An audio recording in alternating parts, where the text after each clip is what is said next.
का सवाल। जी हां, चीन ने दावा किया कि उसके J-16 ने फ्रांस के राफेल को 7-1 से धूल चटा दी है। लेकिन सवाल बहुत बड़ा है।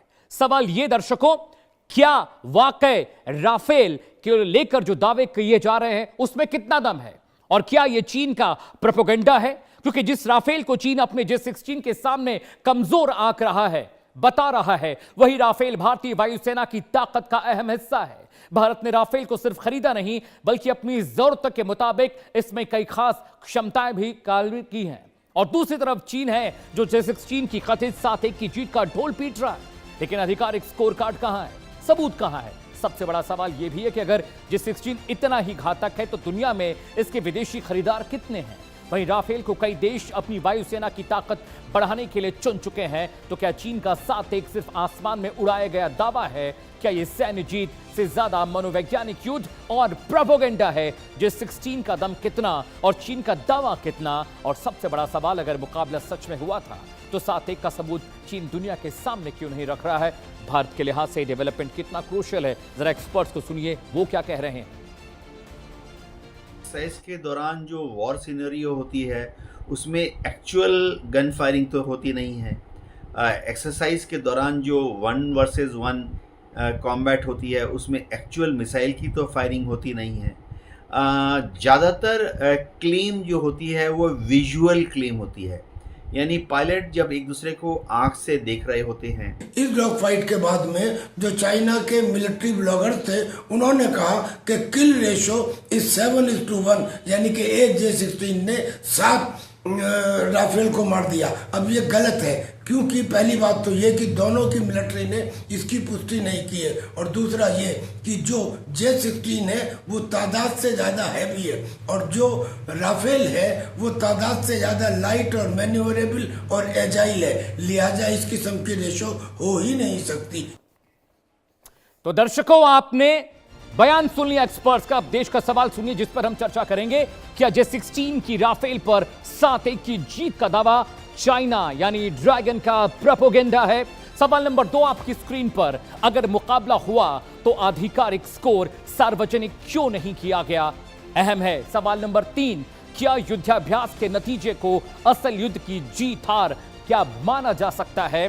सवाल नंबर 4 जिस पर हम चर्चा करेंगे पैनल के जरिए, J-16 और राफेल में वास्तव में कौन ज्यादा ताकतवर है? सवाल नंबर 5, जी हां, क्या यह अभ्यास भारत के लिए भी रणनीतिक चेतावनी है और भारत को इस पूरे घटनाक्रम से क्या टेक आउट लेना चाहिए, क्या टेक अवे होना चाहिए? लेकिन दर्शकों, आपको चाइना के इस फर्जी फेक प्रोपेगेंडे का पूरा विश्लेषण मैं लेकर आया हूं देश का सवाल में। अगले 1 घंटे लगातार इस पर चर्चा करेंगे, एक पैनल भी मेरे साथ जुड़ेगा। लेकिन चीन की झूठी और फर्जी ये जो बातें हैं, जो प्रोपेगेंडा है, उससे जुड़ी जानकारी पहले आपको दूंगा मैं कि चीन कैसे अपनी झूठी जीत का फर्जी ढिंढोरा दुनिया में पीट रहा है। इसमें मदद पाकिस्तान और उनकी सोशल मीडिया कर रही। जानकारी नंबर 1, चीन ने दावा किया कि J-16 ने राफेल को 7-1 से हरा दिया। थोड़ी हंसी आ रही है, लेकिन ये आपके लिए जानकारी साझा करना बहुत जरूरी है मेरे लिए। जानकारी नंबर 2, 7-1 से जीत के दावे का अभी तक आधिकारिक कोई सबूत नहीं मिला। कहानी है, मनोहर कहानियां छपती हैं, बिकती हैं, लोग पढ़कर भूल जाते हैं। जानकारी नंबर 3 आपकी स्क्रीन पर आने जा रही है। इजिप्ट में जो हुआ राफेल J-16 का युद्धाभ्यास जो हुआ था, उसकी असल जानकारी किसके पास है?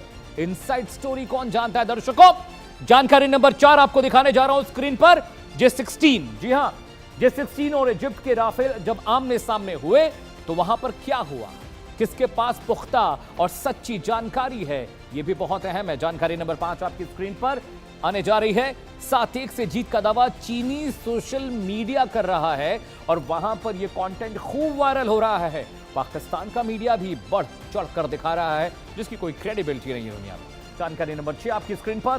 पहली बार J-16 ने राफेल के खिलाफ ऐसा अभ्यास किया है। ये एक फ्रेंडली डॉग फाइट थी, एक फ्रेंडली एयर ड्रिल थी। उसकी जानकारी बाहर निकालना और नकली जानकारी बाहर निकालना, इसकी इनसाइड स्टोरी बताऊंगा।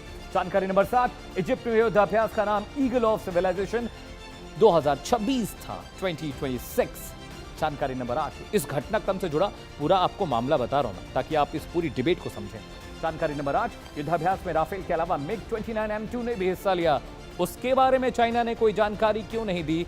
मिग को कितने से हराया, कितने ज्यादा नंबर्स गेम का इसमें शामिल होना था, वो भी तो बताना चाहिए था। चलिए राफेल जेट की खासियत बताता हूं पहले आपको, फिर J-16 पर आएंगे और ये भी बताऊंगा कि राफेल की मार्केट वैल्यू क्या है। खासियत नंबर 1, 4.5 पीढ़ी का लड़ाकू विमान है राफेल, यानी 4.5 पीढ़ी ये जनरेशन होते हैं टेक्नोलॉजी बेस्ड, तो 4.5 पीढ़ी का एक फाइटर जेट है। खासियत नंबर 2, हवा से हवा और हवा से जमीन पर मार करने में सक्षम है। इसकी खासियत आपको वाकिफ करा रहा हूं। खासियत नंबर 3, 2 इंजन तेज और भरोसेमंद है और ये सोनिक स्पीड से उड़ते हैं, बहुत तेज। खासियत नंबर 4, बेहद फुर्तीला विमान एक साथ कई लक्ष्यों पर नजर, यानी एक साथ कई टारगेट्स को मार सकता है, नेविगेट कर सकता है, खत्म कर सकता है। खासियत नंबर 5, AES रडार से लंबी दूरी की निगरानी कर सकता है, यानी हजारों किलोमीटर दूर से आने वाली मिसाइल और प्रोजेक्टाइल को ये ट्रैक कर सकता है। खासियत नंबर 6, दुश्मन के रडार को जाम करने की क्षमता रखता है, यही तो इसका अचूक शस्त्र है। जी हाँ। खासियत नंबर 7, उल्का मिसाइल से लंबी दूरी का हमला करने में सक्षम है, यानी अगर आपको दुश्मन को मारना है तो उसकी सीमा रेखा में जाने की जरूरत नहीं, बाहर से ही काम करना। खासियत नंबर 8, मीका मिसाइल से हवा में मुकाबला करने में सक्षम है, सटीक वार करता है। खासियत नंबर 9, हैमर मिसाइल से जमीन पर सटीक हमला करने में सक्षम है, one of the modern jet of the world. खासियत नंबर 10, परमाणु हथियार ले जाने में सक्षम है। चलिए अब बारी आती है किसकी? जादुई J-16 की, जिसने 7-1 से राफेल को हरा दिया है। उसके बारे में भी आपको बता दूं जरा, ये जादुई जेट जो चाइना ने बनाया है। खासियत नंबर 1, 2 इंजन वाला एक मल्टी रोल लड़ाकू विमान है J-16। जी हाँ। खासियत नंबर 2 आपकी स्क्रीन पर आने जा रही है, 4+ पीढ़ी का मल्टी रोल फाइटर जेट है, यानी ये 4.5 पीढ़ी का नहीं है, 4 जनरेशन प्लस कहा जा सकता है इसे। खासियत नंबर 3, एक साथ हवा और जमीन के मिशंस को ये अंजाम दे सकता है। खासियत नंबर 4 आपकी स्क्रीन पर आने जा रही है दर्शकों, कई तरह की हवा से हवा में अटैक करने वाली मिसाइल से ये लैस रहता है, बहुत ज्यादा एक्टिव और फुर्तीला जेट है। खासियत नंबर 5, भारी मात्रा में हथियार और ईंधन ले जाने में सक्षम है, उसके काबिल है। खासियत नंबर 6 आपकी स्क्रीन पर, लंबी दूरी के मिशन के लिए इसे डिजाइन किया गया है और बड़े पैमाने पर यह दावा करता है कि लंबी दूरी के मिशंस में 20 साबित होगा। खासियत नंबर 7, दुश्मन के रडार और संचार को जाम करने की क्षमता इसके अंदर भी है, जैसे कि राफेल के अंदर मैंने आपको बताया। अगली खासियत नंबर 8, J-16D इसका इलेक्ट्रॉनिक युद्ध वाला एक स्पेशल एडिशन है, जिसके बारे में चाइना खूब बात करता है। अगले कंटेंट पर आते हैं दर्शकों, दुनिया में राफेल के कितने खरीदार हैं, J-16 के कितने, वो जानना आपके लिए बहुत जरूरी है। 200 एविएशन के आंकड़े हमने निकाले हैं, वो आपको बता रहा हूं। मिस्र के पास 55, भारत के पास 62, जेट की संख्या देश बता रहा हूं, कुछ देशों ने राफेल खरीदा है। कतर के पास 36 राफेल है, ग्रीस के पास 24 राफेल है। ये देशों के नाम बता रहा हूं मैं। J-16 0 पर है, 0 पर। क्रोएशिया 12, यूएई के पास 80 राफेल जेट होने की बात है, जो 200 के आंकड़े हैं, मैं उसके बारे में बता रहा हूं। इंडोनेशिया के पास 42, सर्बिया के पास 12 फाइटर जेट्स है। तो 8 देश ऐसे हैं जो राफेल को खरीद रहे हैं, जिनके पास राफेल जेट है, लेकिन J-16 0 पर है। आगे बढ़ते हैं, चीन क्यों करता है नकली प्रोपेगेंडा?